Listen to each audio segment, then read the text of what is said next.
So in our journey into the wilderness with our hero John, who's preparing for his public ministry, we see that we're looking at 5 lessons from the life of Elijah and from Elijah's wilderness experience, that as John shapes up to be a prophet in the spirit and the power of Elijah, he's following in the footsteps of his hero. And we saw that the first lesson from Elijah is that the wilderness experience happens early, at the beginning of his ministry. We then see, secondly, that the wilderness experience is a place of recovery, a place of refreshment, a place to go in order to go, stop, I need to recharge. The third thing we can learn from the life of Elijah is I believe that wildernesses are a place of pilgrimage. Elijah, having been physically restored, travels 40 days into the wilderness, and he goes 40 days in, I believe, as part of this probationary trial and experience and development of his ministry. He's had an incredible encounter, and it's nearly broken him. And actually, God needs to do some inner healing. God needs to do some work in Elijah's life, and he needs to do something with Elijah to prepare Elijah for everything that lies ahead. God hasn't finished with him. Just because he's got to this place of breakdown, God hasn't finished with him yet. And there's a message there for you and for me, that we might think we've got to a point where we've blown it, that life's circumstances have served as such a rum deal that actually, there's no hope for us. And the message here is we see God taking Elijah into the wilderness, or Elijah running into the wilderness and being restored by God and taken deeper. And sometimes the things that don't kill us make us stronger. And there's something of the wilderness in that for you and for me. But Elijah journeys 40 days into the wilderness and comes to Mount Sinai. Mount Sinai is a significant place. It's where Moses met with God, and God appeared to Moses on the mountain and gave him the law. This incredible, significant place. And Elijah goes up the mountain like Moses. Moses went up the mountain to meet with God. Elijah goes up the mountain to meet with God. There's a similarity here between the two of them and what they're experiencing. And Elijah, having been physically restored, he now goes up the mountain to meet with God.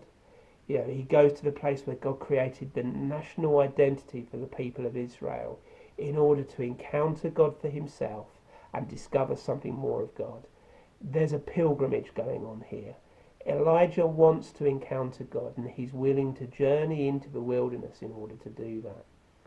And for many of us, we want the encounters with God as long as it doesn't cost us anything. We live in an instant society where we turn the tap on and we get water, we put a plug in the socket and we get electricity. If I haven't got 4G or 5G or, better still, a Wi-Fi connection, well, where am I? In some sort of third world country?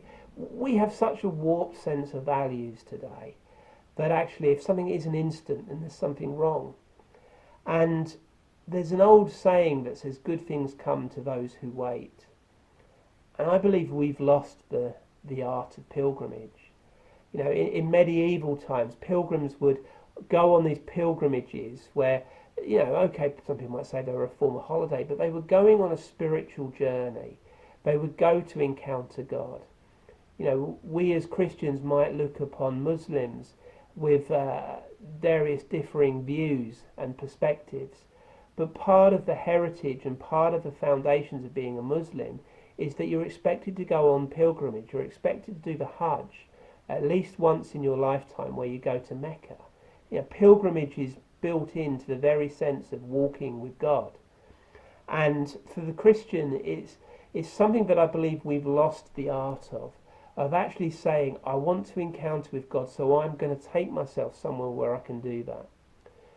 I know on the times in my life where I've had these encounters with God, where I'm facing a monumental decision, I'm facing a life-changing decision, I'm at a sort of cathartic moment, or a moment of stress, a moment of crisis.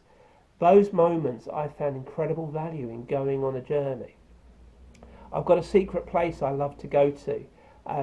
Fortunate where I live, it's not very far from where I live, but there's a place where I can go and I can sit in an isolated spot and just experience the power of nature. And in that place of pilgrimage where I make a conscious decision to go and shut myself away is a place where I've had some of the most powerful encounters with God, where he's challenged what I believe. Elijah travels through the wilderness in order to prepare to meet God. And there's various characteristics of pilgrimage. There's a sense of prayer, of seeking God, a place of hungering after God, of desiring him, and focusing our mind to listen and learn. Wildernesses speak of a journey of discovery in order to encounter God. And that journey can sometimes take effort.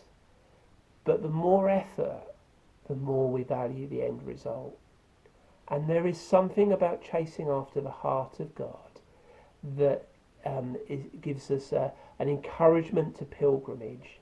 And wilderness is an opportunity to pilgrimage. Wilderness is an opportunity to journey and say, God, I really want to meet you. I want to push through this wilderness in order to encounter you and hear your voice.